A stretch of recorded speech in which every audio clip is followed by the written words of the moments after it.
भंडारा जिल्ह्यातील कोतवाल यांनी लाखणी येथे आंदोलन करीत राज्यामधील 12,793 कोतवाल कर्मचारी यांना शासकीय कर्मचाऱ्यांचा दर्जा देऊन चतुर्थ श्रेणी कर्मचाऱ्यांची वेतन श्रेणी लागू करावी, तसेच कोतवाल हे पदनाम बदलून महसूल सेवक असे हे करण्यात यावे, अशा मागण्यांकरिता या आशयाचे निवेदन आमदार परिणय फुके यांच्यामार्फत राज्याचे मुख्यमंत्री एकनाथ शिंदे यांना पाठविण्यात आले असून जर मागण्या पूर्ण न झाल्यास तीव्र आंदोलन करण्याचा इशाराही देण्यात आला आहे।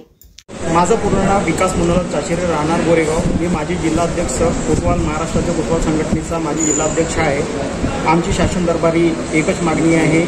आम्ही महाराष्ट्रातील इंग्रजकालीन महत्त्वाचा पद असलेला आमचा कोतवाल हा पद असून आम्ही शासनाचे विविध प्रकारचे कामे करत असतो। त्याच्यामध्ये शिपायाची असो की वरिष्ठ अधिकाऱ्यांनी सांगितलेली कोणतीही कामे करतो। शासन दरबारी आमची एकच मागणी आहे की आम्हाला तात्काळ चतुर्थ श्रेणी द्यावी, हीच आमच्या सर्व कोतवाल बंधूंची मागणी आहे। हे तुमची मागणी मान्य न झाल्यास तुम्ही काय पुढची भूमिका तुमची? मागणी न मान्य झाल्यास आमची भूमिका राहील की शासनाच्या दरबारी जाऊन त्यांना मागणी करावी व आंदोलनाच्या माध्यमातून आपली मागणी मान्य करून घ्यावी।